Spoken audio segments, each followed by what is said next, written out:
सत्य सनातन धर्म की पुनः स्थापना। नमस्कार दोस्तों, मैं हूं सूरज शर्मा समाधिया और आज हम मौजूद हैं सतलोक आश्रम शामली वेदखेड़ी में, जहां पर एक तरफ है मौजूद संत रामपाल जी महाराज जी के अनुयायी और दूसरी तरफ है संसार से जगत से आए हुए कुछ लोग। दोस्तों, अक्सर कर संत रामपाल जी महाराज जी के अनुयायियों में और सांसारिक लोगों में एक बड़ी बहस छिड़ी रहती है, एक बड़ी चर्चा बनी रहती है। संत रामपाल जी महाराज जी के अनुयायियों का कहना है कि संत रामपाल जी महाराज सत्य सनातन धर्म की पुनः स्थापना कर रहे हैं और सांसारिक लोगों का कहना है कि उनके धर्मगुरु सत्य सनातन धर्म की पुनः स्थापना कर रहे हैं। सच्चाई क्या है, इस बड़ी बहस के तहत आज हम आपके सामने प्रस्तुत करने वाले हैं। हम प्रस्तुत करने वाले हैं इन दोनों ही के विचार और इसके बाद में आपको स्वयं निर्णय लेना है कि इन दोनों में से सही कौन है। दोस्तों, हमारा ऐसे न्यूज चैनल हमेशा सच दिखाता है और आज भी बड़ी बहस के तहत सच्चाई प्रस्तुत करना हमारा मुख्य उद्देश्य है। We want to show the truth that you want to know, and we will show you all the holy scripture of all the religions, and we will show you all the evidences. Those will be provided from the follower of Sant Rampal Ji Maharaj and from the guys. Those are here to prove themselves that they are right and their spiritual teachers are right. तो दोस्तों, शुरुआत करते हैं। सबसे पहले हम आपको बताना चाहेंगे कि हम इन पॉइंटों को भी क्लियर करेंगे कि सनातन धर्म क्या है। आखिरकार सनातन धर्म का पतन का कारण क्या रहा और कौन कर रहा है पुनः सत्य सनातन धर्म की पुनः स्थापना। दोस्तों, इस डिबेट को शुरू करते हैं और शुरुआत करने के बाद हम जानेंगे जगत और भगत दोनों के विचार। दोस्तों, ये आज की डिबेट आप सभी के जीवन को परिवर्तित कर सकती है। तो पहले तो हमारे दर्शकों को ये क्लियर होना चाहिए संत रामपाल जी महाराज जी के अनुयायियों की ओर से और अन्य जो धर्मगुरु हैं उनके अनुयायियों की ओर से कि आखिरकार सनातन धर्म है क्या। सर, आप में से कौन बताना चाहेगा? जी सर, बताइए सनातन धर्म क्या है। सर राम राम, मैं बताना चाहूंगा सर कि सनातन धर्म वो है जो पुरातन काल से चला आ रहा है, जो सबसे पुराना है, उसे कहते हैं सनातन धर्म। और पहली बात तो कि जो आपके डिबेट का जो सबसे पहला जो आपने जो नाम रखा यही गलत है। मैं इसको इसलिए कह रहा हूँ क्योंकि इसकी पुनर्स्थापना करने की क्या जरूरत है। हिंदू धर्म की स्थापना पहले से कर रखी है, तो उसकी पुनर्स्थापना करने की क्या आवश्यकता है। और ये संत रामपाल जी महाराज जी आखिर क्या साजिश रच रहे हैं हमारे धर्म गुरुओं के प्रति और हमारे सनातन धर्म के प्रति। मैं तो बस इतना जानता हूँ कि संत रामपाल जी महाराज केवल और केवल हिंदू विरोधी हैं और हमारे जो गुरु हैं उनकी निंदा करते हैं और वो कुछ नहीं करते। और उन्होंने यही अपने शिष्यों को शिक्षा दे रखी है। राम राम भाई, बस इतना कहना चाहूंगा मैं। आप में से कोई कुछ और कहना चाहे इस विषय पर? क्या आप इनकी बात से सहमत हैं?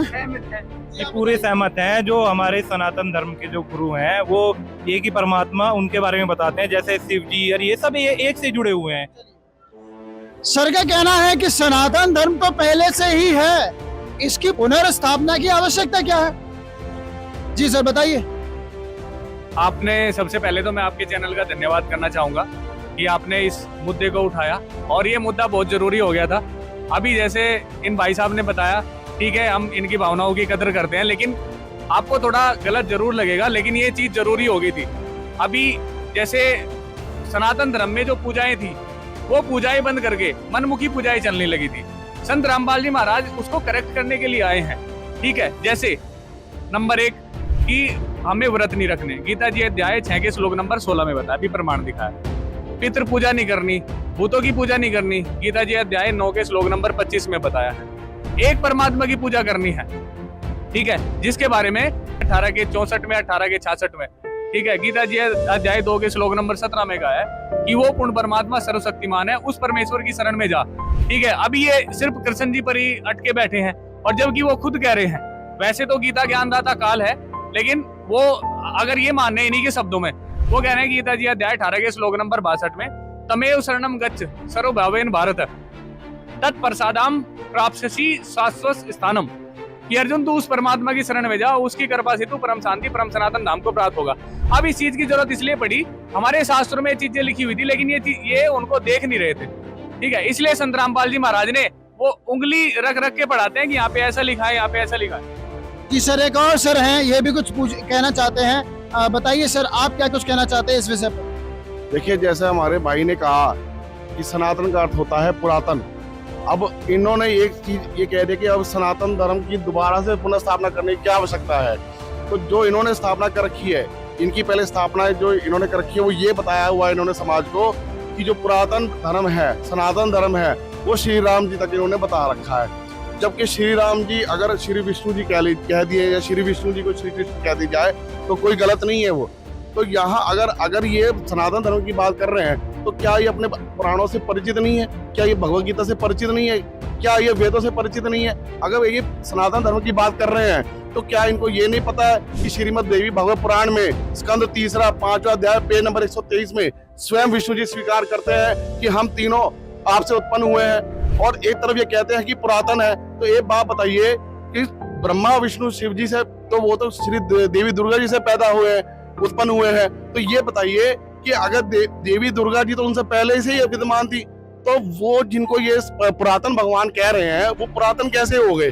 तो ये तो खुद ही इनके पुराण इनको जो है इनकी बात को नकार रहे हैं कि वो पुरातन भगवान नहीं है, जिनको इन्होंने पुरातन बोल करके समाज में जो है प्रचलित कर रखा है। इनको यही नहीं पता कि पुरातन भगवान है कौन। सबसे पहला भगवान, सनातन मतलब पुरातन, पुरातन मतलब पहला भगवान। तो देवी दुर्गा जी से तो ये तीनों उत्पन्न हुए, और उससे पहले देवी दुर्गा जी उत्पन्न थी। इसका मतलब कि अगर देवी दुर्गा जी ना चाहती तो इनका तो कोई अस्तित्व ही नहीं था। और अगर आप देवी दुर्गा जी की बात करें, अगर हम ये सोचे कि फिर इनमें से कोई सनातन नहीं, इसका मतलब नहीं सिद्ध होता, तो फिर देवी दुर्गा जी सनातन हो गई। तो अगर देवी दुर्गा जी सनातन है तो देवी दुर्गा जी खुद हिमालय को कहती हैं कि मेरी पूजा भी छोड़ दो, आप एक ओम की पूजा करो, और ब्रह्म की पूजा करो। उसका एक ओम मंत्र है। खुद ब्रह्म क्या कह रहा है, वो गीता के 8वें अध्याय के 13वें श्लोक में अपना एक अक्षर ओम मंत्र बता रहा है, और गीता अध्याय 15 श्लोक 4 में कहता है कि उस तत्सदी संत को मिलने के बाद उस परम पद पुरुष की खोज करनी चाहिए, जहां जाने के बाद फिर साधक संसार में वापस नहीं आता, और मैं भी उसकी शरण में हूँ।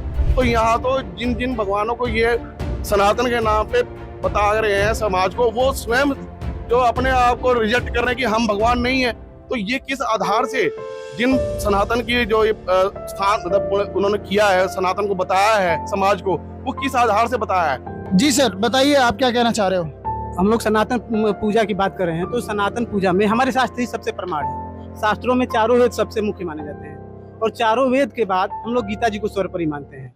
दर्शकों कृपया ध्यान दें, गीता ज्ञान देने वाले प्रभु ने गीता अध्याय 4 श्लोक 1-2 में स्पष्ट किया है कि हे अर्जुन, यह योग यानी गीता वाला अर्थात चारों वेदों वाला ज्ञान मैंने सूर्य से कहा था। सूर्य ने अपने पुत्र मनु से कहा, मनु ने अपने पुत्र इक्ष्वाकु को कहा। इसके पश्चात यह ज्ञान कुछ राज ऋषियों ने समझा। उसके पश्चात यह ज्ञान नष्ट हो गया यानी लुप्त हो गया। दर्शकों, यहाँ आपको यह बताना जरूरी है कि जब गीता का ज्ञान बताया गया उस समय द्वापर युग मात्र 100 वर्ष शेष था। गणित की रीति से यदि समझें तो सतयुग 17,28,000 वर्ष का, त्रेता युग 12,96,000 वर्ष का और द्वापर युग 8,64,000 वर्ष का होता है। इन तीनों का योग 38,88,000 वर्ष होता है। यानी सतयुग के प्रारंभ से 38,87,900 वर्ष पश्चात गीता का ज्ञान बताया गया। यानी यहाँ गीता ज्ञान देने वाले का कहना है कि मैंने यह योग यानी गीता वाला ज्ञान जो वेद ज्ञान है कश्यप के पुत्र सूर्य को दिया था। सूर्य ने अपने पुत्र मनु को दिया, मनु ने अपने पुत्र इक्ष्वाकु को दिया, इक्ष्वाकु ने अपने वंशजों राजाओं को दिया। फिर इक्ष्वाकु वंशी अंतिम कुलकर राजा नाभिराज तक वेद ज्ञान के आधार से भक्ति रही, जबकि राजा नाभिराज तक सतयुग लगभग 1 लाख वर्ष बीत चुका था, और गीता का ज्ञान द्वापर के अंत में यानी कलयुग से लगभग 100 वर्ष पहले बोला गया था। यानी गीता का ज्ञान राजा नाभिराज जी से 37,87,900 वर्ष बाद कहा गया। इससे यह सिद्ध हुआ कि सतयुग के शुरू से 1 लाख वर्ष तक वेद ज्ञान था, उसके बाद से गीता ज्ञान देने तक वेद ज्ञान लुप्त था, जिसका उदाहरण हमें जैन संस्कृति कोश नामक पुस्तक के पृष्ठ 176 से 177 पर देखने को मिलता है। देखिए प्रमाण। जैन संस्कृति कोश, जैन इतिहास, संस्कृति, कला एवं पुरातत्व। ये कहाँ से छपा है? जैन संस्कृति कोश, जैन इतिहास, संस्कृति, कला एवं पुरातत्व, प्रथम खंड। लेखक है प्रोफेसर भागचंद्र जैन भास्कर। और सम्मति प्राच्य शोध संस्थान नागपुर, कला एवं धर्म शोध संस्थान वाराणसी। ये पूरा पेज देखो इसका। अब ये प्रकाशक है जैन संस्कृति कोश प्रथम खंड, लेखक है प्रोफेसर भागचंद्र जैन भास्कर, प्रकाशक ये दोनों मिलकर हैं।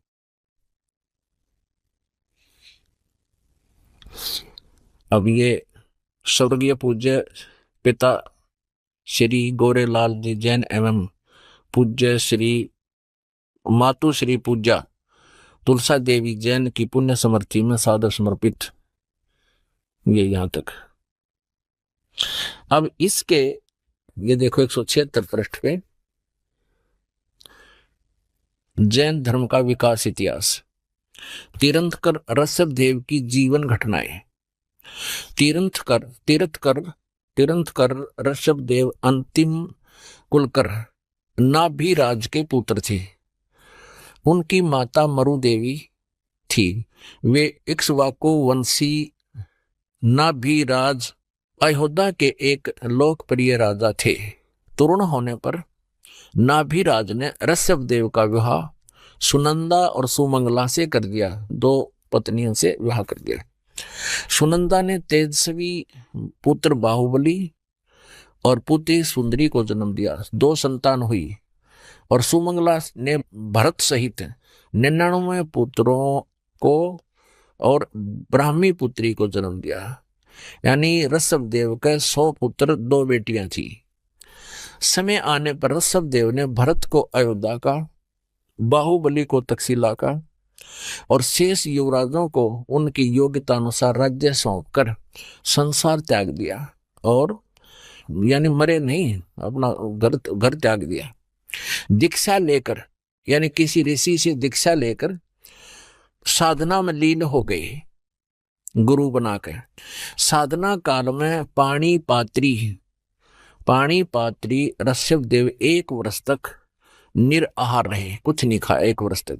बाद में बाहुबली के पौत्र श्रेयांश कुमार ने इक्ष्वाकु रस देकर उनकी इस निराहार वृत्ति को तोड़ा। लगातार 1000 वर्ष तक तपस्या करने वाले मुनि ऋषभदेव, फिर 1000 वर्ष तक तपस्या की। मुनि ऋषभदेव ने अंत में केवल्य ज्ञान प्राप्त किया। केवल्य 4 मुक्तियां होती हैं, उसमें से केवल्य ज्ञान इनको प्राप्त हुआ। धर्म देशना प्रारंभ की, नाम देना शुरू कर दिया। प्रथम धर्म देशना यानी प्रथम उपदेश किसको दिया? भरत के पुत्र मारीची को दिया।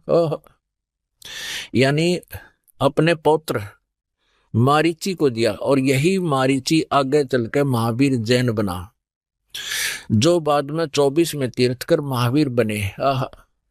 प्रथम धर्म देशना, ऋषभदेव ने 1000 वर्ष तपस्या करने के बाद नाम देना शुरू किया और प्रथम नाम उपदेश अपने पोते को दिया, भरत के पुत्र मारीची को। और यही मारीची आगे चलकर 24 में तीर्थकर महावीर बने, महावीर जैन जिसको कहते हैं। दर्शकों, अभी आपने पड़ाव आंखों देखा कि नाभिराज के पुत्र ऋषभदेव ने ऋषियों से नाम दीक्षा लेकर 1 वर्ष तक निराहार रहे और 1000 वर्ष घोर तपस्या की। जबकि गीता अध्याय 6 श्लोक 16 में कहा गया है कि हे अर्जुन, यह योग यानी भक्ति न तो बिल्कुल न खाने वाले की सिद्ध होती है, न अधिक खाने वाले की, न अधिक सोने वाले की और न अधिक जागने वाले की सिद्ध होती है। दूसरा गीता अध्याय 17 श्लोक 5 से 6 में कहा है कि जो मनुष्य शास्त्र विधि रहित यानी शास्त्र विधि को त्याग कर केवल मन कल्पित घोर तप को तपते हैं, वे शरीर में रहने वाले प्राणियों के मुखिया ब्रह्मा, विष्णु, शिव तथा गणेश व प्रकृति दुर्गा को व मुझे तथा इसी प्रकार शरीर के हृदय कमल में जीव के साथ रहने वाले पूर्ण परमात्मा को परेशान करने वाले हैं। उन अज्ञानियों को राक्षस स्वभाव वाले ही जान। दर्शकों, अब आप स्वयं विचार करें, श्री ऋषभदेव जी ने गीता ज्ञान यानी वेदों, शास्त्रों में बताई साधना के विपरीत शास्त्र विधि को त्याग कर मनमाना आचरण अपनी इच्छा से किया, जिससे कोई लाभ नहीं हुआ, न होना था, बल्कि इसके करने से उनकी जंगल में आग लगने से भयावह मौत हुई। ये देखिएगा श्रीमद् भगवत सुधा सागर, गीता प्रेस गोरखपुर से प्रकाशित। भगवान वेद व्यास कृत श्रीमद् भगवत 12 स्कंदों की सरल हिंदी व्याख्या श्लोकांक सहित सुख सागर गीता प्रेस गोरखपुर से प्रकाशित है। प्रकाशक एवं मुद्रक हैं गीता प्रेस गोरखपुर, गोविंद भवन कार्यालय कोलकाता का संस्थान। ये इनके फैक्स फोन नंबर है, ये देखिएगा 281 पृष्ठ पे, यहाँ देख 280 पे। इससे भगवान ऋषभ देव यद्यपि इंद्रादि सभी लोकपालों के भूषण रूप से थे, तो भी जड़ पुरुषों की भांति अवधूतों के से विविध वेश, भाषा और आचरण से अपने ईश्वरीय प्रभाव को छिपाए रहते थे। अंत में उन्होंने योगियों को देह त्याग की विधि सीखने के लिए अपना शरीर छोड़ना चाहा। वे अपने अंतःकरण में अभेद रूप से सचित परमात्मा को अभिन्न रूप से देखते हुए वासनाओं की अनुवर्ती से छूटकर लिंग देह के अभिमान से भी मुक्त होकर उपराम हो गए। इस प्रकार लिंग देह के अभिमान से मुक्त भगवान ऋषभ देव जी का शरीर योग माया की वासना से केवल अभिमान भास के आश्रय से ही पृथ्वी तल पर विचरता रहा। वह देववश कोंक वेंक और दक्षिण आदि कुटक कर्नाटक के देश में गया और मुख में पत्थर का टुकड़ा डाले। ऋषभ देव जी ने मुंह में पत्थर का टुकड़ा डाल रखा था और बाल बिखेरे उन्मत्त के समान दिगंबर रूप से यानी कति नंगे कुटका चल के वन में घूमने लगा। इसी समय झंझावात के जंकोरे हुए बांस के घर्षण से प्रबल दावा अग्नि धधक उठी, यानी जंगल में आग लगी और उसने सारे वन को अपनी लाल लाल लपटों में लेकर ऋषभ देव जी के सहित भस्म कर दिया। उड़द जल का मर गया ऋषभ देव जी दावा नल में। वन में आग लगी, ये वहां पत्थर मुंह में लेकर नंगा घूम रहा था। बताइए, कोई एक भगत के लक्षण है? आप खुद विचार करिए पुण्यात्माओं। तथा जैन संस्कृति कोश नामक पुस्तक के पृष्ठ 177 से ये तो स्पष्ट हो गया कि ऋषभदेव जी से मरीचि ने नाम उपदेश लिया, जो आगे चलकर महावीर जैन बने। अब उस जीव के साथ क्या हुआ, ऋषभदेव द्वारा बताई गई साधना से देखिए। आओ जैन धर्म को जाने। धर्म मंच प्रश्नोत्तर माला। प्रवीण चंद्र जैन M.A. शास्त्री, ये इसके लेखक हैं। आओ जैन धर्म को जाने। लेखक है प्रवीण चंद्र जैन M.A. शास्त्री, जम्बूद्वीप हस्तिनापुर। प्रकाशक है श्रीमती सुनीता जैन, जम्बूद्वीप हस्तिनापुर, मेरठ उत्तर प्रदेश में। ये कहाँ से छपी है? मुद्रक है Dhirendra Jain, new Rishabh offset printers, ये मेरठ, यहाँ से मिसप्रिंट सा है। अब इसके हम 293 से प्रारंभ करते हैं 293। आओ जैन धर्म को जाने। विशेष प्रकरण। श्री महावीर भगवान के अन्य कौन कौन से नाम हैं? उत्तर दिया है अन्य 5 नाम है: वीर, अतिवीर, सन्मति, महावीर, वर्धमान। अब आगे चले 294 पे और 3351 नंबर ये प्रश्न है। श्री महावीर भगवान के जीवन का कथन कहाँ से प्रारंभ होता है? पुरुरवा नामक भील की पर्याय से, यानी मारीची से पहले ये एक भील था। उससे पहले क्या था वहां तक इनको लेखा नहीं, यहां तक से शुरू किया। तो पुरुरवा भील कौन था और उसने क्या किया? उत्तर: पुष्कलावती देश की पुंडरीकीड़ी नगरी में वह भीलों का राजा था। उसने सागरसेन मुनिराज से मधमास मधु का त्याग व्रत लिया था, जिसे जीवन पर्यंत पालन किया। फिर श्री महावीर भगवान का जीव पुरुरवा भील के शरीर से कहाँ गया? पर्याय से पहले सौधर्म स्वर्ग में 1 सागर की आयु वाला देव हुआ। पहले स्वर्ग के बाद श्री महावीर भगवान का जीव किस पर्याय में गया? उत्तर: अब उस पहले तो यहां से शुरू किया है ना, एक भील था यो, फिर भील के बाद यो एक स्वर्ग में गया। उसके बाद फिर भरत चक्रवर्ती की रानी अनंतमती से मारीची नामक ज्येष्ठ पुत्र हुआ। ये मारीची वही है ऋषभ देव का पोता, और यही आगे चल के ये जीव महावीर जैन बना पुत्र हुआ। मारीची के शरीर से महावीर भगवान का जीव किस पर्याय को गया? ब्रह्म स्वर्ग में देव हुआ। अब देखो, ऋषभ देव से उपदेश लेकर, उस महान आत्मा से उपदेश लेकर ये स्वर्ग में चला गया, क्योंकि ओम नाम का जाप पहले दिया जाता था, और ओम से ब्रह्म लोक की प्राप्ति होती है। ब्रह्म लोक को होते स्वर्ग लोक, महास्वर्ग, ब्रह्म स्वर्ग को हो। ब्रह्म स्वर्ग के बाद श्री महावीर भगवान का जीव किस पर्याय में गया? अयोध्या नगरी में कपिल ब्राह्मण की काली स्त्री से जटिल नामक पुत्र हुआ। फिर स्वर्ग में गया। फिर सूत्र नामक गांव में अग्निभूत ब्राह्मण की गौतम स्त्री से अग्निशय नामक पुत्र हुआ। फिर स्वर्ग में गया। फिर भरत क्षेत्र में फिर अग्निमित्र नामक पुत्र हुआ। फिर महेंद्र स्वर्ग में गया। हम अपने काम की बात पर आते हैं। 295 पे मंदिर नगर में साल का ब्राह्मण की पत्नी से भारद्वाज नामक यही पुत्र, भारद्वाज भी यही ऋषि हुआ पुत्र। और फिर भारद्वाज के शरीर से महावीर भगवान का जीव कहाँ गया? महेंद्र स्वर्ग में देव हुआ, उस महास्वर्ग में, ब्रह्मलोक में। फिर महेंद्र स्वर्ग से महावीर भगवान का जीव कहाँ गया? इतर निगोद में एक सागर की आयु वाला निगोदिया जीव हुआ। निगोद से निकलकर श्री महावीर भगवान का जीव कहाँ गया? अनेकों भाव यानी शरीर धारण किए जीव अनेक योनियों को प्राप्त हुआ। कैसे?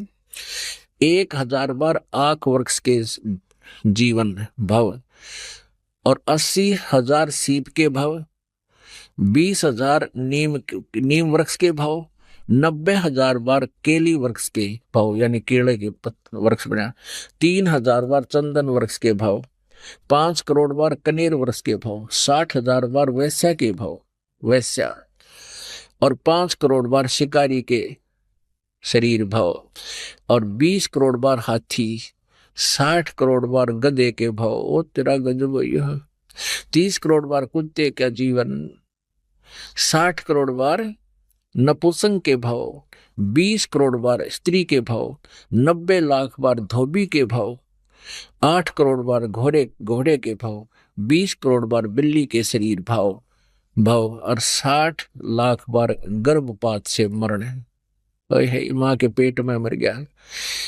और 80 लाख बार देव प्रयाग को प्राप्त हुआ। होय केवल 80 लाख बार तो देवता बना, और गधा बना, कुत्ता बना, 30 करोड़ बार कुत्ता तो एक बार बना हुआ बतेरा, ये सारा को पानी फिर जाए देवता ने।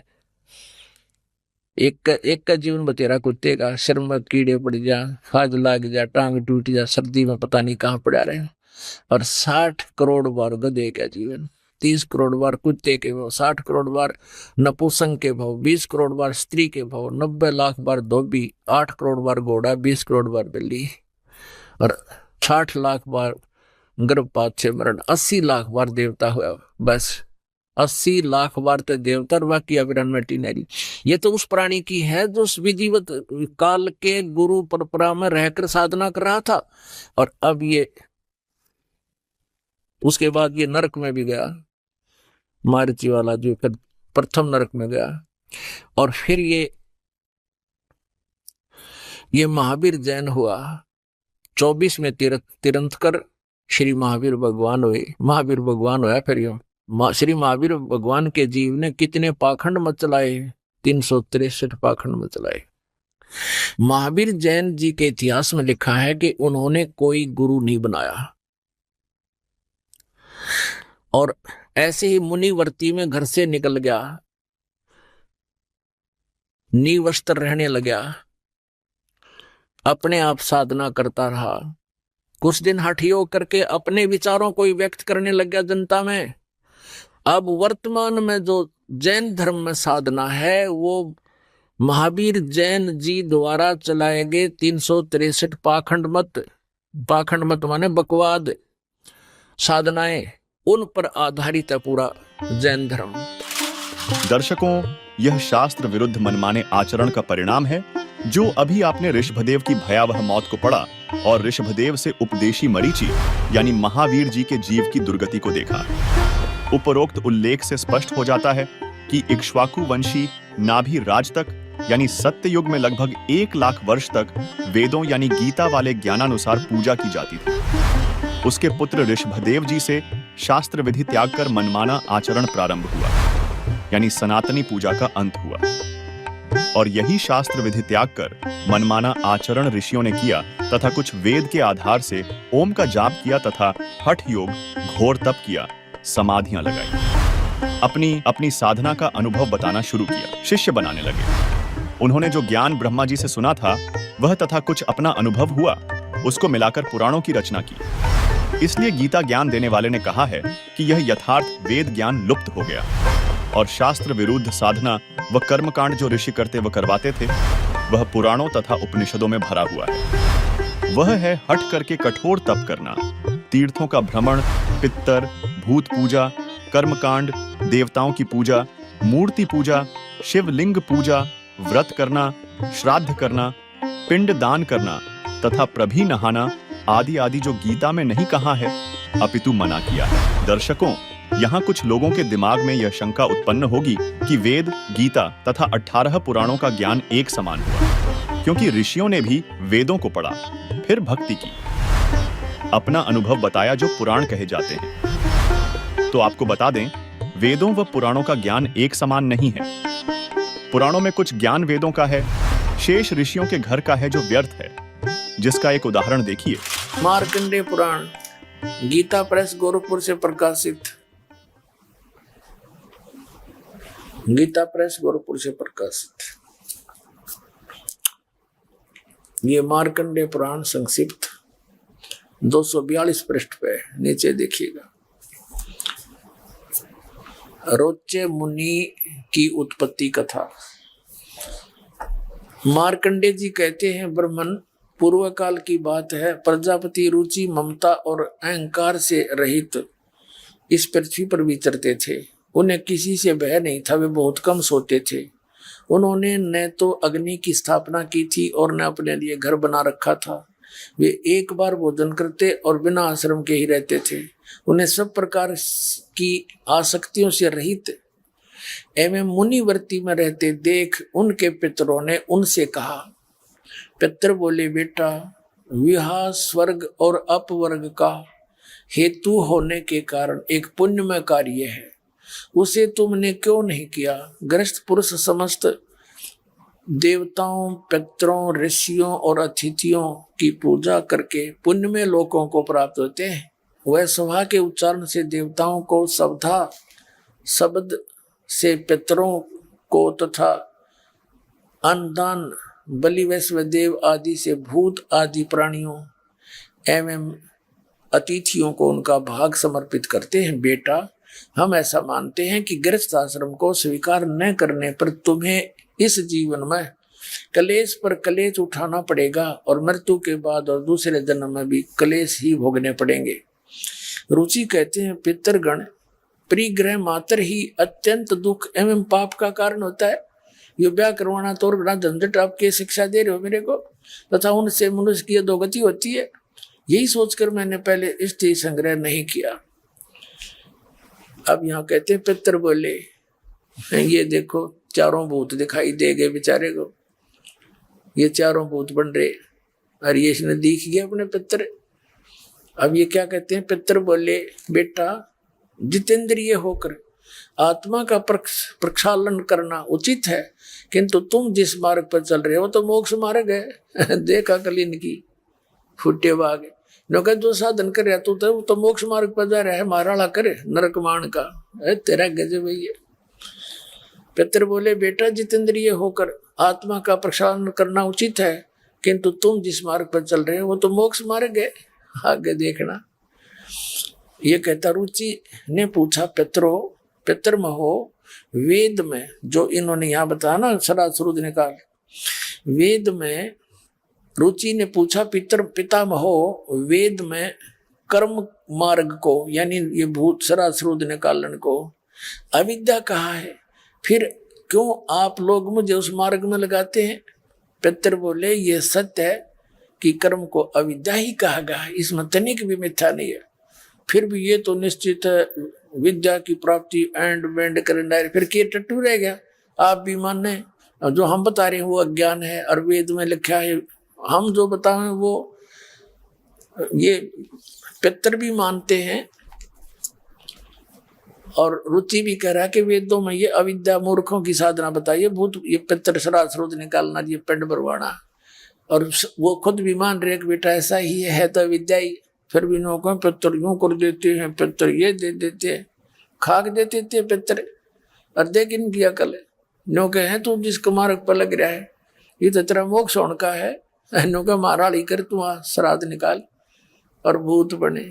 हे भगवान, तो पुण्यात्मा इन सदग्रंथों को भी ना समझा हमारे धर्मगुरुओं ने, इसमें संदेश क्या है?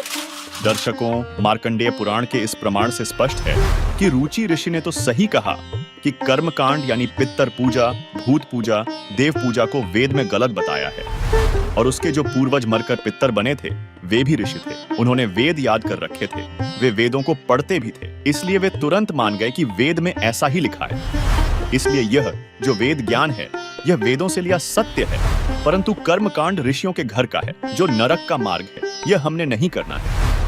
क्योंकि इस विषय में वेदों के संक्षिप्त रूप गीता अध्याय 9 श्लोक 25 में कहा गया है कि देवताओं को पूजने वाले देवताओं को प्राप्त होते हैं, पितरों को पूजने वाले यानी श्राद्ध, पिंडदान आदि करने वाले पितरों को प्राप्त होते हैं यानी पितर बनते हैं, भूतों को पूजने वाले यानी 13वीं महीना वाली क्रिया, अस्थि उठाकर गंगा में प्रवाह आदि करने वाले भूतों को प्राप्त होते हैं यानी प्रेत बनते हैं, मेरा पूजन करने वाले मुझे ही प्राप्त होते हैं। और इसी बारे में सूक्ष्म वेद अर्थात अमर ग्रंथ साहिब के अध्याय पारक के अंग पृष्ठ 235 में कहा गया है, गरीब राम रमय सो राम है, देव रमय सो देव, भूत रमय सो भूत है, सुनो संत सुरभ्यो। इससे भी स्पष्ट होता है कि वेदों और पुराणों का ज्ञान एक समान नहीं है बल्कि अलग अलग है। इसलिए पुराणों का जो ज्ञान वेदों से मेल खाता है वही हमारे मानने योग्य है, बाकी का नहीं। इससे स्पष्ट होता है कि ऋषभदेव जी से मनमाना आचरण प्रारंभ हुआ और ऋषियों ने भी वेद गीता ज्ञान विरुद्ध मनमाना आचरण किया जो पुराणों में भरा पड़ा है। यानी सनातनी पूजा का पतन तो उसी समय हो गया था जो आज भी देखने को मिल रहा है। दर्शकों, चलिए अब डिबेट में आगे बढ़ते हैं। और हमारे संत रामपाल जी महाराज जब गीता जी को देखे और गीता जी में सबसे पहले ये पूर्ण परमात्मा एक बताए, और वो भी कबीर साहब को इंगित किए, और उसके बाद वो सबसे पहले बताए कि हमारे शरीर में कमल बने हुए, चक्र बने हुए हैं, और ये सबसे पहले हमारे गुरुजी प्रथम मंत्र जो देते हैं तो ये कमल में जो चक्र बने हुए इन्हीं चक्रों के जो देवी देवता हैं उन्हीं का मंत्र देते हैं। जिसकी विस्तृत जानकारी जानने के लिए इस वीडियो के डिस्क्रिप्शन में दी गई वीडियो लिंक पर क्लिक करके अवश्य देखिए, जिसका टाइटल है असली रामायण सार सनातनी पूजा का पतन भाग 3। जी सर, आप में से और कोई कुछ कहना चाहेगा? जी सर, बताइए। सनातन के नाम पर हमारे पूज्य गुरुदेव संत रामपाल जी महाराज जी की YouTube चैनल पर अभी 3 वीडियो अपलोड हुई हैं। सनातन की पतन की कहानी संत रामपाल जी महाराज जी की जुबानी भाग 1, भाग 2 और भाग 3। हम ये जगत के जो बहन भाई बैठे हैं उन सभी से ये प्रार्थना करना चाहते हैं कि विस्तार से आप हमारे ये जो तीनों डिबेट देखें और इसमें जो बताया है वो प्रमाण के साथ बताया है। बाकी हम ये कहना चाहते हैं जो हमारे गुरुदेव ज्ञान देते हैं उस आधार से कि आप जिस सनातन की बात कर रहे हैं तो आप तो किसी सनातन पर मतलब खरे नहीं उतरते हैं, क्योंकि सनातन धर्म हमारे पवित्र वेद और गीता इस सनातन का आधार है, और सनातन धर्म की हमारी पवित्र पुस्तकें हैं, और हमारी सनातन धर्म की पवित्र होली बुक गीता में जो भक्ति विधि बताई है उस आधार से हमारे ये नकली धर्मगुरु कोई भी भक्ति नहीं दे रहा है। ये जो भक्ति विधि दे रहे हैं वो मनमाना आचरण करवा रहे हैं। इसलिए संत रामपाल जी महाराज जी ने सनातन को पतन की तरफ जाने से रोकने के लिए ये सारी मतलब व्यवस्था की गई है, और संत रामपाल जी महाराज जी द्वारा ये वीडियो बनाई गई है, तो इनको आप देखें। दूसरा मैं ये कहना चाहता हूँ कि 3 गुणों की भक्ति में ये सारा संसार उलझ रहा है, यानी ब्रह्मा विष्णु महेश की हम भक्ति कर रहे हैं, और हमारी पवित्र श्रीमद् भगवत गीता अध्याय 7 के श्लोक नंबर 12 से 15 में ये स्पष्ट करता है गीता ज्ञानदाता कि रजोगुण, सतोगुण और तमोगुण से जो कुछ भी हो रहा है ये मुझसे हुआ जान, यानी ब्रह्म से हुआ जान। और गीता जी में सिर्फ ब्रह्म साधना तक का मंत्र है, ओम इति एकाक्षरम ब्रह्म व्यारणम मामन स्मरणम यह प्रयाति तजन्यम सय्याति परमागत। इस ओम मंत्र के अतिरिक्त कोई गीता जी में मंत्र नहीं। इस ओम मंत्र ये हमारे वेदों में भी सिर्फ एक ही यही मंत्र है, यजुर्वेद अध्याय 40 के मंत्र नंबर 15 में। आपके ये जो धर्मगुरु मंत्र दीक्षा दे रहे हैं वो हमारे पवित्र सनातन धर्म की किस पुस्तक से दे रहे हैं? हमें कोई प्रमाण दे दो, कोई ज्ञान ऐसा बता दो जो मतलब हमारे सनातन धर्म की किसी भी पुस्तक पर खरा उतरता हो। तो ये तो मतलब पतन की तरफ ले जा रहे हैं और ये सनातन धर्म को डुबोने का कार्य कर रहे हैं। संत रामपाल जी महाराज जी के जो कार्य हैं और उनकी जो भक्ति विधि है वो समाज का उत्थान करने के लिए और सनातन का पुनरुत्थान करने के लिए की जा रही है। देखिए, हमारे भाई साहब ने कहा, आपने उनसे क्वेश्चन किया कि सनातन का आप क्या अर्थ लगाते हैं, आपके हिसाब से सनातन की क्या डेफिनेशन है। उन्होंने बताया सनातन मतलब सबसे पुरातन, जो सबसे पहले से चला आ रहा है। हमारे संत रामपाल जी कबीर साहब को ईष्ट देव मानते हैं। हम अपना पूर्ण ब्रह्म भगवान कबीर साहब को मानते हैं। कबीर साहब की एक वाणी है, सतयुग में सब सुकृत कह टेरा, त्रेता नाम मुनिंदर मेरा, द्वापर में करुणामय कहाया, कलयुग नाम कबीर धराया। मतलब हमारे जो ईष्ट देव हैं वो सतयुग से ही सद्भक्ति देते हुए आ रहे हैं। लेकिन ये जो रामकृष्ण हैं जिनको ये अपना ईष्ट देव मानते हैं वो तो सतयुग के बाद के युग में हुए हैं। तो मेरा इनसे ये सवाल है कि सतयुग में किसकी भक्ति करते थे, कौन इनका इष्ट देव था सतयुग में? जैसा कि इन्होंने बोला है, मैं कबीर परमेश्वर की एक वाणी बोलता हूँ कि एक राम दशरथ का बेटा, एक राम इस घट में लेटा, एक राम का ये जगत पसारा, एक राम त्रिभुवन से न्यारा। कबीर परमेश्वर आगे कहते हैं कि चौथा छोड़ पंचम को ध्यावे, कहें कबीर सो हमारे पास आवे। यानी कि कबीर परमेश्वर अपने बारे में बता रहे हैं, वो पूर्ण परमात्मा की जानकारी दे रहे हैं। इससे ये सिद्ध होता है कि कबीर परमेश्वर ही वो सनातनी आदि सनातन धर्म की मतलब स्थापना कर रहे हैं। संत रामपाल जी महाराज जी उनको फॉलो कर रहे हैं। जी सर।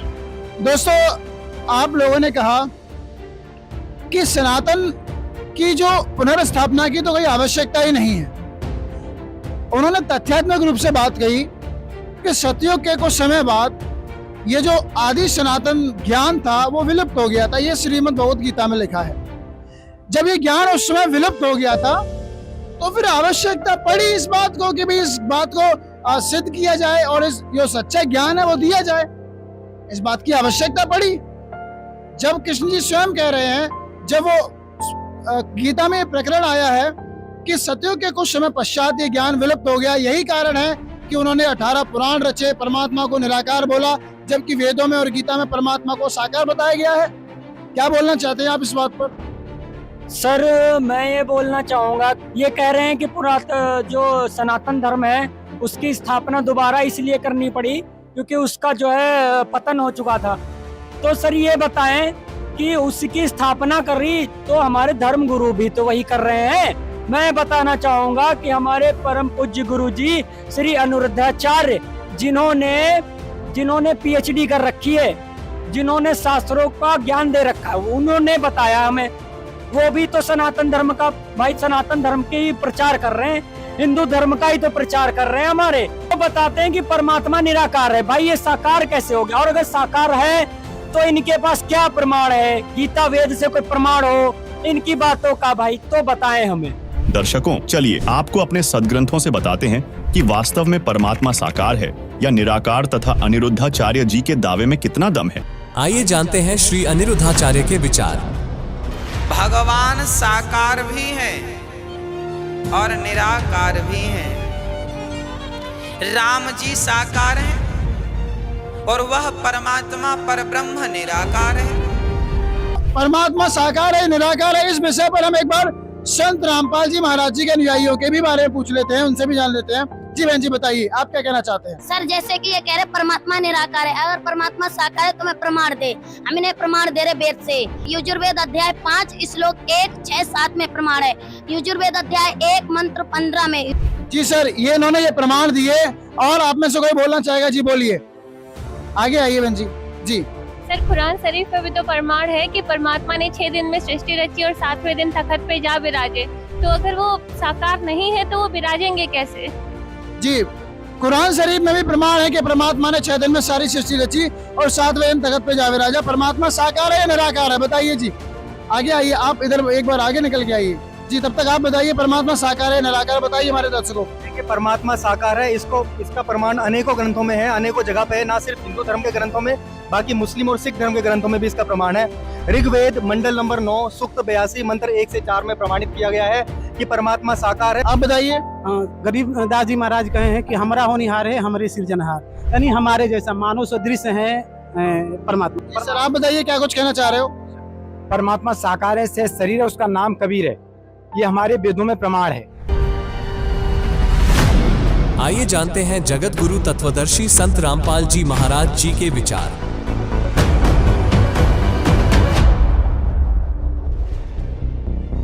ऋग्वेद मंडल नंबर 9 अब दिखाते हैं और सूक्त नंबर 86।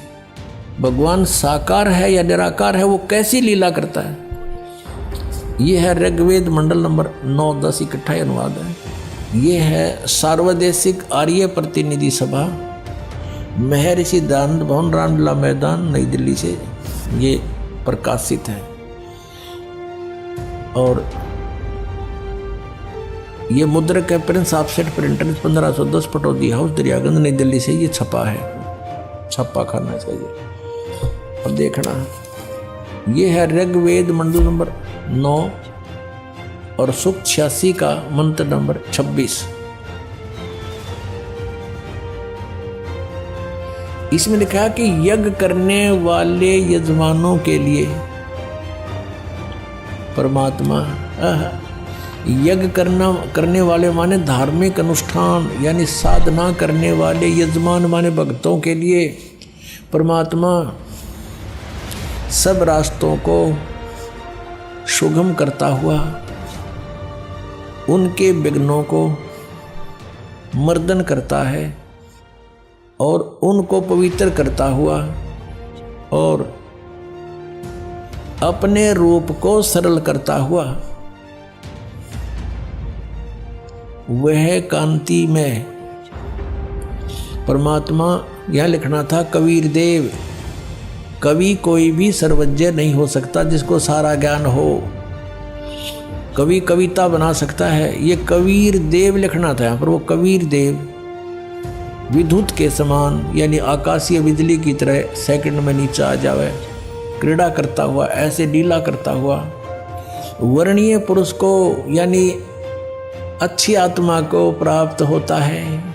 अच्छी आत्मा को आके मिलता है, जैसे आदरणीय धर्मदास जी को मिले, आदरणीय नानक साहिब जी को मिले, आदरणीय मुलुकदास साहिब जी को मिले, आदरणीय दादू साहिब जी को मिले, आदरणीय गरीबदास साहिब जी गांव छुरानी जिला जद्दर हरियाणा वाले को मिले, आदरणीय गीसा दास साहिब जी गांव खेखड़ा यूपी मेरठ वाले को मिले। तो अच्छे पुरुष को आकर प्राप्त होता है। वो कहाँ रहता हो भगवान? 27वें श्लोक में ऋग्वेद मंडल नंबर 9 और सूक्त नंबर 86 का 26 पढ़कर 27 में पा गए। इसमें इन्होंने ये जो निराकार मानते थे भगवान को और वेद बता रहे हैं, वह परमात्मा प्रकाश पुंज परमात्मा को, जो परमात्मा ध्युलोक के तीसरे पृष्ठ पर विराजमान है वहाँ रहता है। तीसरे एक स्थान पर रहता है ध्युलोक के यानी उस तेजो में लोक सतलोक के एक स्थान पर, तीसरे स्थान पर विराजमान है, वहाँ रहता है। निराकार क्यों करो है भगवान जब वहाँ बैठा है? जी जी, आपने ये सिद्ध किया साकार है, आप बताइए। जी, इवन ईसाई धर्म की जो पवित्र बाइबल पुस्तक है उसके उत्पत्ति ग्रंथ में प्रमाण है, सृष्टि रचना में। बताइए हमारे दर्शकों को कि बाइबल में क्या प्रमाण है। बाइबल के उत्पत्ति ग्रंथ के सृष्टि रचना में प्रमाण है कि परमात्मा ने छठे दिन मनुष्य को अपने ही स्वरूप में बनाया। इससे सिद्ध होता है कि वो साकार है। जी आप बताइए सर, बताइए परमात्मा साकार है निराकार? परमात्मा साकार है, शरीर है, उसका नाम कबीर। ऋग्वेद मंडल नंबर 9 नंबर 96 मंत्र में 17 में प्रमाण है जो परमात्मा की कुंवारी गाय के दूध से परवरिश होता है। परमात्मा साकार है। जी आप बताइए, आगे आइए जी, एक सेकंड बताइए जी। परमात्मा साकार है और हमारे सभी शास्त्र इस बात को प्रमाणित करते हैं कि परमात्मा साकार है। चाहे बाइबल ले लो, चाहे कुरान शरीफ ले लो, चाहे गुरु ग्रंथ साहिब ले लो, जैसे कि इन भक्तों ने भी बताया है उनके अकॉर्डिंग ले लो। तो मैं इन सभी जो जगत के हैं, मैं इन सभी से प्रार्थना करना चाहूंगी कि ये संत रामपाल जी महाराज जी का सत्संग जरूर सुने और उन्हें अपने शास्त्रों से जरूर मिलान करें, जिससे कि इन्हें भी अपने शास्त्रों की जानकारी होगी कि संत रामपाल जी महाराज जो बताते हैं वो कितना सच बताते हैं और कितना झूठ। तो मैं इन सभी से आग्रह और प्रार्थना करना चाहूंगी। आप में से और कोई कुछ बोलना चाहता है इस विषय पर? बताइए जी। सर, परमात्मा जिन आत्माओं को इस कलयुग में मिले जिंदा महात्मा के रूप में, उन महापुरुषों ने अपनी अमृतवाणी में ये प्रमाणित किया है कि वो परमात्मा कबीर साहब हैं। आदरणीय गरीबदास जी महाराज जी ने अपनी अमृतवाणी में बोला है कि करीब अनंत कोट ब्रह्मांड का एक रति नहीं बार सतगुरु पुरुष कबीर हैं, ये कुल के सृजनहार। आदरणीय सिख धर्म के प्रवर्तक श्री नानक साहिब जी ने कहा है कि एक अर्ज गुप्तम पेश तोदर पूर्ण करतार हक्का कबीर करीम तू बेऐब परवरदिगार। आज से 600 वर्ष पहले पूर्ण परमात्मा कबीर साहब धाड़क जुलाई की भूमिका निभाई, वही कबीर साहब पूर्ण परमात्मा है, सर्वसृष्टि रचनार है। क्या किसी अन्य संत ने या महापुरुष ने ये सिद्ध किया है या बताया है परमात्मा साकार है? जी बताइए, बताइए जी दादाजी बताइए। हमारे जैसे दादू पंथी दादू साहब हुए हैं, उन्होंने स्पष्ट कहा है कि दादू नाम कबीर का जे कोई लेवे उठ वो ताखों कबू लागे नहीं है काल वज्र की चोट। उन्होंने स्पष्ट कर दिया था कि जो पूर्ण परमात्मा है उसका नाम कबीर है, और यही कुरान शरीफ ने बताया है कि फला तुतियल काफिर जहदम बिही जहादन कबीरा उर्फ कबीरा, यानी उस परवरदिगार का नाम कबीर है। ऐसे ही कई हमारे संत महात्माओं ने प्रमाण कर बता दिया कि परमात्मा साकार है, सशरीर है। ऋग्वेद में लिखा है अयम तिष्ठति पुनानो भूनो परी सोमो देवो ना सूर्या। इसका मतलब निकलता है कि वह परमात्मा सर्व भुवनों यानी सभी भूमंडलों के ऊपर स्थिति माने बैठा है, और सोमो देवो ना सूर्या, जैसे सूर्य अपनी जगह रहते हुए तीनों लोकों में अपनी उष्णता प्रदान करता है, ऐसे परमात्मा अपनी जगह सतलोक में बैठा बैठा सारे ब्रह्मांडों को चला रहा है। वेदों के कुरान, गीता, गुरु ग्रंथ साहिब, बाइबल और अन्य जो संत हुए हैं उनकी वाणियों को भी बताया, बोला कि परमात्मा साकार है। आइए जानते हैं कि अब इन लोगों के पास क्या प्रश्न है, बताइए सर। सर हम इनके मुंह से जो इन्हें बोल रहे हैं, पहली बात तो इनकी वाणी पे विश्वास नहीं हमें। अगर ये हमारे जो पवित्र सदग्रंथ है, जो सनातन धर्म का आधार है, अगर उसमें प्रमाण दिखा देते हैं कि परमात्मा साकार है तो हम विचार करेंगे इनकी बातों पे। आप क्या कहना चाहते हो सर, बताइए। इनको प्रमाण दिखाना चाहिए, प्रमाण दिखाना चाहिए, आप बताइए सर। हाँ, मैं ये कहना चाहूंगा अगर प्रमाण है तो दिखाइए अपने शास्त्रों में, अगर सही होगा तो हम जरूर इस पे विचार करेंगे। सिर्फ बोलने से काम नहीं चलेगा। नहीं, बोल तो कोई भी देता है, जब तक प्रमाण नहीं होगा उसका क्या फायदा है। आप बताइए सर। ऐसा है, ये लोग वेद गीता का बखान कर रहे हैं, गुरु ग्रंथ साहिब का बखान कर रहे हैं और कुरान शरीफ का बखान कर रहे हैं। कहाँ प्रमाण है कि कभी ये भगवान बता रहे हैं और जो कहते हैं परमात्मा? उन्होंने प्रमाण बोले तो हैं, गीता के श्लोक बोले तो हैं। नहीं, हमें प्रमाणित करें ना, गीता जी से दिखाएं, वेदों से दिखाएं, कुरान खोल के दिखाएं, तब तो हम मानेंगे। आप बताइए सर। देखो मैं ये कहना चाहता हूँ, ये श्लोक बोलने से और ये अपने कहने से काम नहीं चलेगा, इस शिक्षा का अगर प्रमाण हो तो दिखाया जाए। आप में से कितने लोग हैं जो इन लोगों की बात से सहमत है? जी आप बहन जी क्या कहना चाह रहे हो?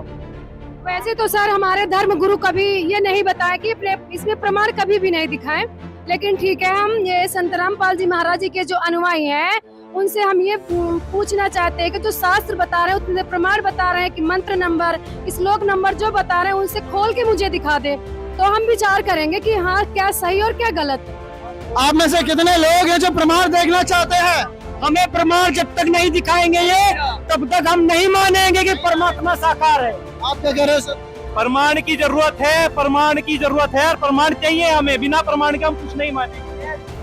इन लोगों का कहना है कि जब तक इनको प्रमाण नहीं दिखाए जाएंगे ये किसी भी कीमत पर विश्वास करने वाले हैं नहीं, और अगर इनको प्रमाण दिखाए जाते हैं तो एक बार ये विचार जरूर कर सकते हैं। संत रामपाल जी की जो बातें हैं उनके पर ये विचार जरूर कर सकते हैं।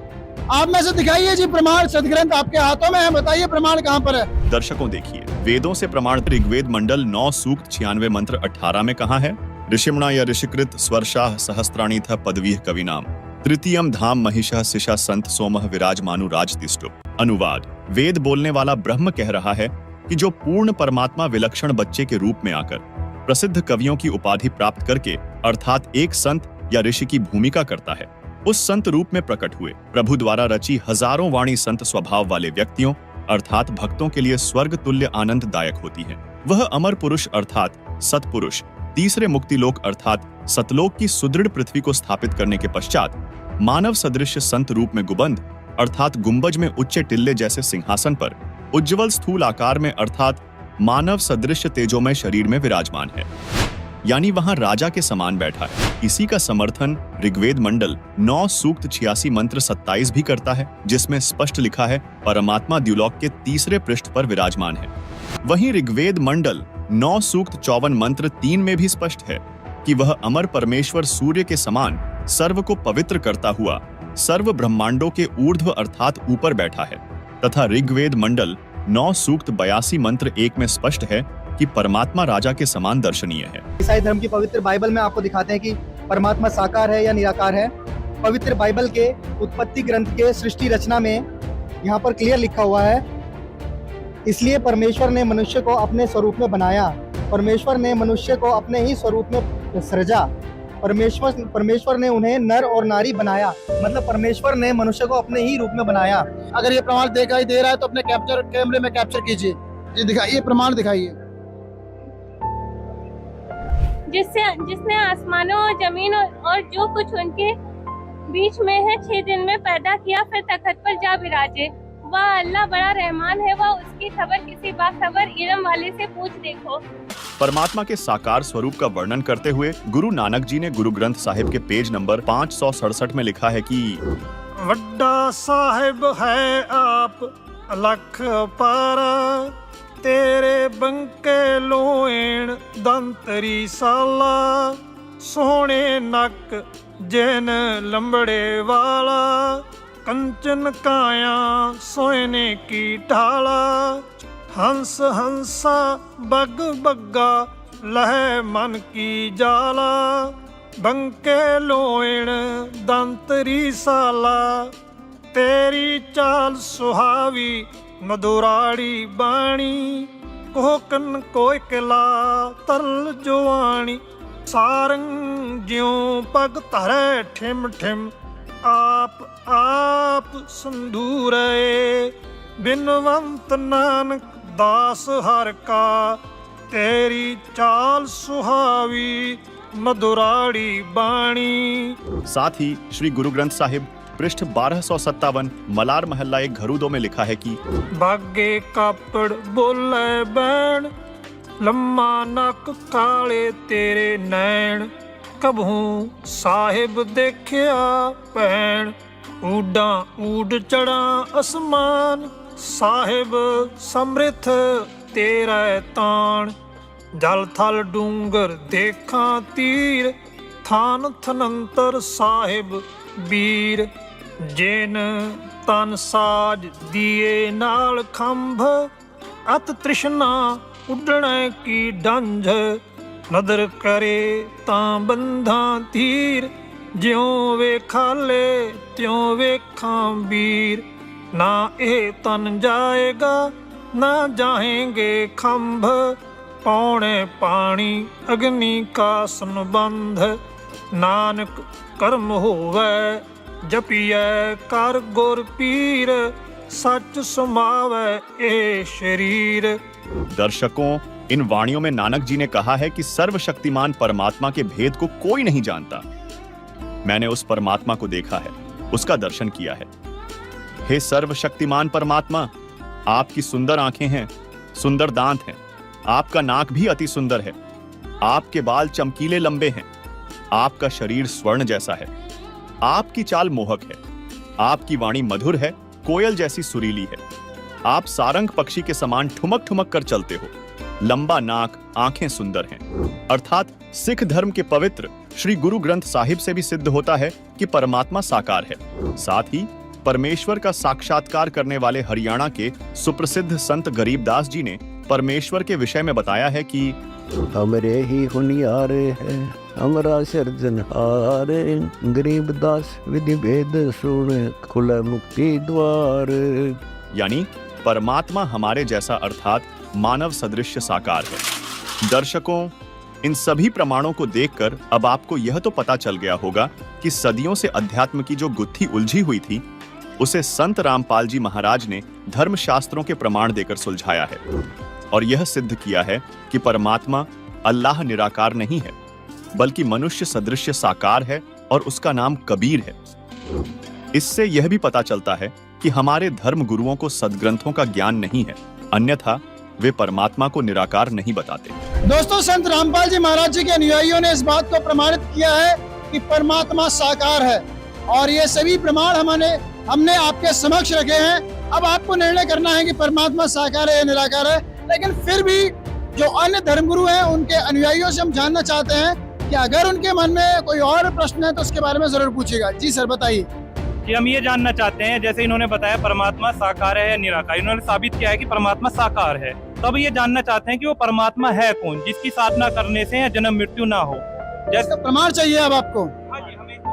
आप बताइए सर क्या कह रहे हो। हमें ये बताओ परमात्मा साकार है तो वो कौन है? कौन है जी बताइए, आप बताइए आप।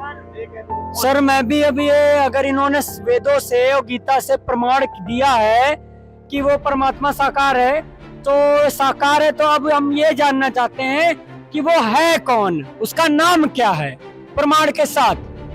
आप में से कितने लोग हैं जो प्रमाण जानना चाहते हैं परमात्मा कौन तथा कैसा है? हैं जी आप में से कोई? आप भी जानना चाहते हो? जी जानना चाहते, जैसे इतने शास्त्र खोल के दिखा दिए हैं कि भगवान साकार है, तो उस साकार भगवान का एक बार हम लोगों को नाम तो बता दे कि भगवान कौन है। दोस्तों भगवान कौन है और उसका क्या नाम है, आप लोग बताइए कि परमात्मा कौन है और उसका क्या नाम है। दर्शकों चलिए आपको वेदों से प्रमाण करके बताते हैं कि परमात्मा कौन है। देखिए पवित्र यजुर्वेद अध्याय 29 मंत्र 25 में लिखा है, आज अर्थात वर्तमान में शरीर रूप महल में दुराचार पूर्वक झूठी पूजा में लीन मननशील व्यक्तियों को लगाई हुई आग अर्थात शास्त्र विधि रहित वर्तमान पूजा जो हानिकारक होती है, अग्नि जलाकर भस्म कर देती है। ऐसे साधक का जीवन शास्त्र विरुद्ध साधना नष्ट कर देती है। उसके स्थान पर देवताओं के देवता पूर्ण परमात्मा सतपुरुष की वास्तविक पूजा है। दयालु जीव का वास्तविक साथी पूर्ण परमात्मा के स्वस्थ ज्ञान अर्थात यथार्थ भक्ति को संदेश वाहक रूप में लेकर आने वाला तथा बोध कराने वाला आप कबीर है। वही संख्या नंबर 822 सामवेद उतार्चिक अध्याय 3 खंड नंबर 5 श्लोक नंबर 8 में लिखा है, सनातन अर्थात अविनाशी कबीर परमेश्वर मानव रूप धारण करके अर्थात गुरु रूप में प्रकट होकर हृदय से चाहने वाले, श्रद्धा से भक्ति करने वाले भक्तात्मा को 3 मंत्र अर्थात नाम उपदेश देकर पवित्र करके जन्म व मृत्यु से रहित करता है तथा उसके प्राण अर्थात जीवन श्वासों को जो संस्कारवश गिनती के डाले हुए होते हैं को अपने भंडार से मित्रता के आधार से पूर्ण रूप से बढ़ाता है, जिस कारण से परमेश्वर के वास्तविक आनंद को अपने आशीर्वाद प्रसाद से प्राप्त करवाता। अभी आपने यजुर्वेद और सामवेद में कबीर परमेश्वर का प्रमाण देखा था। आप देखिए ऋग्वेद मंडल 9 सूक्त 96 मंत्र 17 जिसमें लिखा है, शिशुम जज्ञानम हरेयतम मृजंति शुंभंति वहिन मरुतः गणेन कविर गीर्भि काव्येना कविर संत सोमः पवित्राम अत्यति रेभन।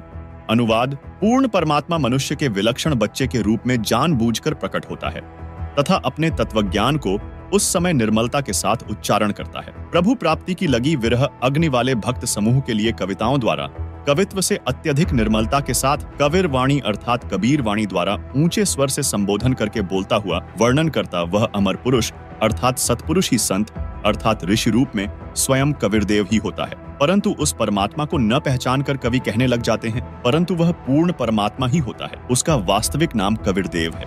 यही प्रमाण ऋग्वेद मंडल 9 सूक्त 94 मंत्र 1 में है, जिसका भावार्थ है कि जो सर्वशक्तिमान परमेश्वर है वह कवियन व्रजम न अर्थात कवियों की तरह आचरण करता हुआ पृथ्वी पर विचरण करता है। उसी परमेश्वर के विषय में ऋग्वेद मंडल 9 सूक्त 94 मंत्र 3 में कहा गया है कि जो परमात्मा कवियों की भूमिका करके सत्य भक्ति भाव को परिपूर्ण रूप से प्रदान करता है वह कबीरदेव अर्थात कबीर परमेश्वर है। उसके समान कोई भी शूरवीर नहीं है। सर्व ब्रह्मांडों के प्रभुओं में उसकी शक्ति अर्थात समर्थता का यश है। वही आगे ऋग्वेद मंडल 9 सूक्त 96 मंत्र 18 में कहा है, ऋषिमणा या ऋषिकृत स्वर्षाः सहस्त्राणि था पदवीह कविनाम तृतीयम धाम महिषः सिषा संत सोमः विराजमानु राजतिष्ठु। अनुवाद, वेद बोलने वाला ब्रह्म कह रहा है कि जो पूर्ण परमात्मा विलक्षण बच्चे के रूप में आकर प्रसिद्ध कवियों की उपाधि प्राप्त करके अर्थात एक संत या ऋषि की भूमिका करता है, उस संत रूप में प्रकट हुए प्रभु द्वारा रची हजारों वाणी संत स्वभाव वाले व्यक्तियों अर्थात भक्तों के लिए स्वर्ग तुल्य आनंददायक होती है। वह अमर पुरुष अर्थात सतपुरुष तीसरे मुक्तिलोक अर्थात सतलोक की सुदृढ़ पृथ्वी को स्थापित करने के पश्चात मानव सदृश संत रूप में गुबंद अर्थात गुंबज में उच्च टिल्ले जैसे सिंहासन पर उज्जवल स्थूल आकार में अर्थात मानव सदृश तेजोमय शरीर में विराजमान है, यानी वहां राजा के समान बैठा है। इसी का समर्थन ऋग्वेद मंडल 9 सूक्त 86 मंत्र 27 भी करता है, जिसमें स्पष्ट लिखा है परमात्मा द्युलोक के तीसरे पृष्ठ पर विराजमान है।